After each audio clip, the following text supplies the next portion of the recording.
Am I wrong for leaking a notebook in which a person described everyone they slept with in detail? I, 19 female, live in university halls. Our student village halls are a house, each with 5 people, each having one single room, and 4 other flatmates, one of whom is Sierra, also 19 female. Each of us have our own room, and we have a communal kitchen with kind of a living room area inside the kitchen. It's exam season, and after that, we are done with our year and we are moving out. All year, Sierra has been a party girl. I am not judging, it's totally normal to All year, Sierra has been a party girl. I am not judging. It's totally normal to party in your first year, and legal drinking age is 18 where I am. I will be lying if I said I didn't party. And she's been experimenting a lot with her sexuality. Again, no judgment. But she's also been very vocal about having a notebook in which she writes down every one-night stand or sexual encounter she had and how she was planning to make it into a book after she graduates. She told a lot of people that she writes down names, body details, and details of encounter. Everyone pretty much ignores her when she's talking about it because we just find it cringy. Well, the other day I was home alone and I went into the kitchen to grab myself a cup of coffee and I noticed a notebook on the table. It looked like one of mine and I was studying in the kitchen a night before, so I grabbed it thinking that I must have left it. Oh boy, was I wrong. Turns out it was Sierra's infamous notebook.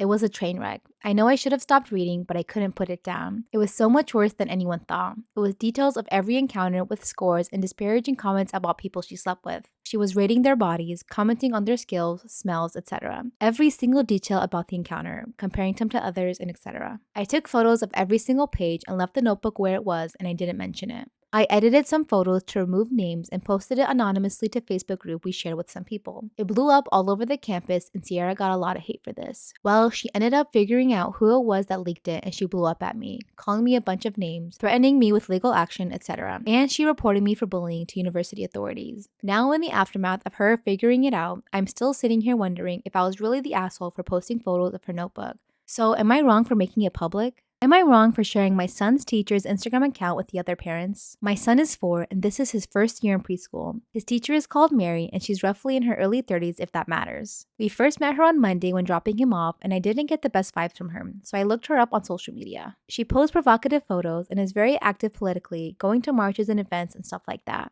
The vibes were already far from immaculate, but what I saw made me dislike her even more. I talked it over with my wife and we decided to ask some of the other parents what they thought of her. We reached out to them and created a WhatsApp group where we started talking and I shared her account there. It wasn't well received from most parents either, mostly because of the provocative photos. Nothing happened for a couple of days, but a fellow parent kept tracking her account and she saw that she had uploaded a selfie with 3 of her students on Thursday. The parents were furious about that and they went to the district supervisor first thing Friday morning. Since I was the one who started the group, he called me to confirm and hear my side of the story, and he asked me if I could come to his office in the evening. I did. She was there along with a few other parents and we all started talking and trying to explain the issue. Voices were raised and at one point she started accusing me of stalking her and then sharing her account to perv on her with other dads.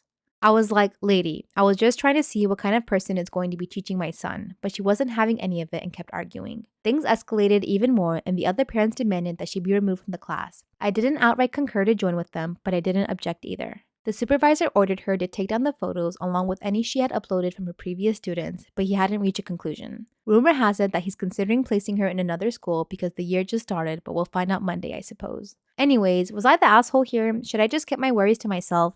There's an edit. I can't respond to everyone, so I'll respond here. Yes, the 3 kids' faces were visible. Their parents were among those of us who were present in the supervisor's office yesterday. 2. I wasn't the one who found the pictures, neither those of the 3 kids nor those of previous students. Provocative meaning thirst traps. If that's giving me pause for someone's credibility as a teacher makes me an asshole, then I guess I'm an asshole. 4. She's participating in a far-right party's event. I don't really vote or care about politics, I just don't like that particular party. I don't even live in the US. I just caught my dad cheating and the woman he's cheating with is pregnant.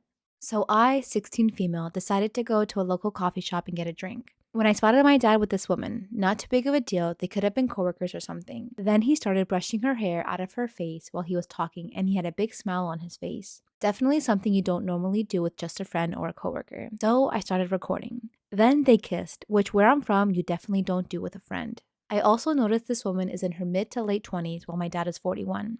I also noticed this woman is very much pregnant, probably around 8-ish months. After I got my drink, I decided to confront my dad and walk up to them. I just said, "Hey dad, what are you doing?" He looked shocked, but then said, "Oh, just getting coffee with a friend." I decided to be brave and said, "So you kiss all of your friends like that?" I saw panic in his eyes and he quickly said, "Don't tell your mom." I then asked if the baby was his. He said a quick yes while not even looking at me. I just said, "Wow, you had at least 9 months to tell my mom about your affair, yet you haven't. I'm really disappointed in you." Then I left. My dad has a job in business, so we always thought he was busy at work, but we now see where he spent some time. I was going to text my mom right away, but she's at work right now and she's a nurse, so I don't want to distract her from an important job. So I'll tell her when I get home from school. I feel really bad for my mom, and she told me this morning that my dad had an early morning meeting. I could see sadness in her eyes, and I asked her what's wrong. She admitted to wishing he was home more to be with us. So yeah, I can't believe my dad did this to my mom, and she definitely deserves better. So I told my mom, and she was upset and cried for a while and wanted to be left alone. Then my dad came home with flowers to try and suck up. Long story short, they yelled and argued a lot, and now my mom and I are packed up going to my grandma's.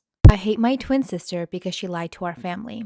I'll try to keep this short. I just want to get it out. My sister and I, 20 female, are twin sisters, almost identical, and she fucked me up completely. I'm what people would call the outgoing twin, while my sister is the shy one. We're as close as twins are, but my mom refused to treat or let anyone treat us as the same person, as we are not really glued to the hip. She has her group of friends and I have mine, and she's really into dating. It's not an attack, but it's important, and I'm really not. But because of the way we are, people believe I'm the one who's having fun and she just stays in her dorm all day, which is not true at all. Well, someone did a revenge porn on my sister and sent a video of her getting. Oh no, I can't.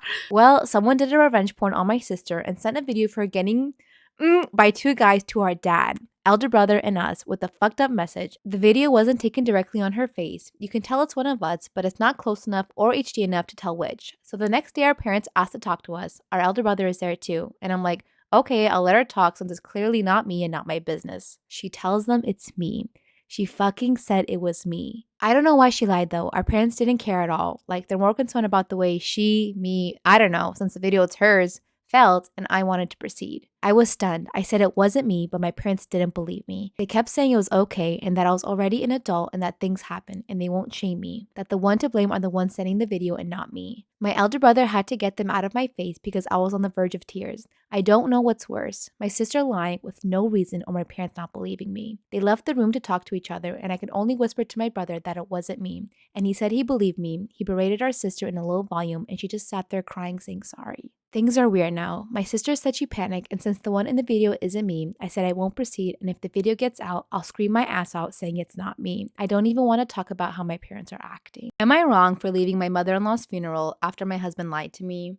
So my mother-in-law, my husband's mom, passed away 2 weeks ago. She lived hours away in her hometown, and we had to drive 6 hours to get there and attend the funeral later. At first, I didn't want to go, and the reason is because of my brother-in-law, Michael. He's my husband's half-brother. Mother-in-law isn't his mom. Michael and I had some issues in the past that I will not elaborate on. I went low contact with him, then full on no contact. I asked my husband if Michael was going to be there, and he said it was a no-brainer since he and mother-in-law had a close relationship. I didn't want to go, and my husband argued about it for hours, then came home later and said that Michael would not be there due to travel issues. He lives in another state. I decided to go with my husband, but later on, I was shocked to see Michael walk up to us with his wife and daughter. I froze in my spot and looked at my husband because he lied about him not coming. I did not confront him because they embraced each other and started crying. His wife was watching as I turned around and walked away. I went to a hotel and stayed there. My husband called right after the funeral and was lashing out, calling me ridiculous and unbearable for pulling this stunt and for walking out of the funeral and leaving him there alone. I said he lied to me about Michael's presence at the funeral and he wasn't alone. Apparently he had his family with him. He got loud saying that I was insane to expect his half-brother to miss the funeral of his stepmother and told me to get a clue.